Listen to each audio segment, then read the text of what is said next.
Hi hello అండి. ఈరోజు టమాటా రసం ఎలా పెట్టాలో చూద్దాం. ముందుగా ఒక 5 టమాటాలు వేసి తగినంత వాటర్ పోస్తున్నాను. వాటర్ పోసి ఒక 3-4 విజిల్లు వచ్చే వరకు ఉడికించుకోవాలి. ఇలా ఉడికిన తర్వాత టమాటాలోని వాటర్ని మొత్తం పక్కన తీసేసి టమాటాలు పొట్టు ఉంటుంది కదా, ఆ పొట్టుని మొత్తం ఇలా తీసి పక్కన వేసుకోవాలి. పొట్టుని మొత్తం ఇలా క్లీన్ చేసేసిన తర్వాత ఇప్పుడు పప్పు గుత్తి తీసుకొని బాగా చిదిమేసుకోవాలి. టమాటాలని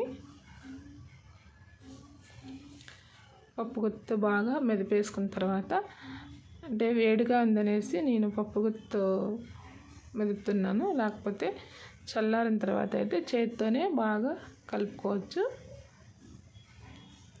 అందులోనే కొద్దిగా చింతపండు కూడా వేసి ఇలా చేతితో బాగా కలుపుతా ఉన్నాను.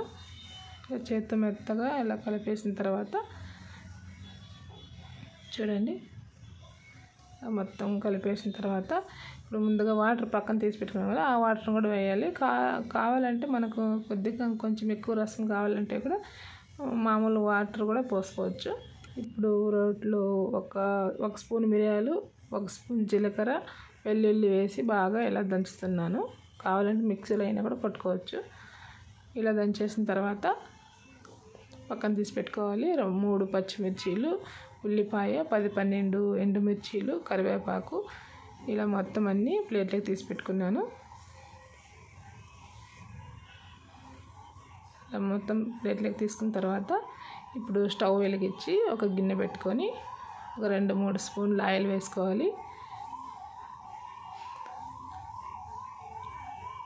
ఇలా మొత్తం ఆయిల్ వేసుకున్నాక కొద్దిగా ఆవాలు, కొద్దిగా జీలకర్ర, పచ్చిమిర్చి వేసి ఇలా వేయించుకోవాలి. అందులోని ఉల్లిపాయలు కూడా వేసి, కావాలంటే పెద్ద ఉల్లిపాయను కూడా కట్ చేసి వేసుకోవచ్చు. నేనైతే చిన్న ఉల్లిపాయలు ఉంటే వేసాను. ఒక 4-5 మెంతులు కూడా వేసి ఇలా బాగా వేయించుకోవాలి. అందులోనే ఎండుమిర్చి వేసి కొద్దిసేపు వేగనివ్వాలి. ఇలా వేగిపోయిన తర్వాత వెల్లుల్లి ఎంత దంచి పెట్టుకున్నాం కదా, అది కరివేపాకు కూడా వేసి ఇలా వేయించుకోవాలి. ఇది మొత్తం బాగా వేగిన తర్వాత కొద్దిగా పసుపు కూడా వేస్తే బాగుంటుంది. ఇప్పుడు ముందుగా టమాటాలన్నీ కలిపి పెట్టుకున్నాం కదా, ఆ రసాన్ని కూడా దీంట్లో పోసి తర్వాత వేసుకోవాలి. తర్వాత పోసుకున్న తర్వాత ఒక తగినంత సాల్ట్ వేసుకోవాలి. అందులోనే కారం సరిపోతే పర్లేదు, సరిపోకుంటే కొద్దిగా కారం కూడా వేసుకొని కొత్తిమీర వేసుకొని ఒక పొంగు వచ్చే వరకు ఉడికించుకోవాలి.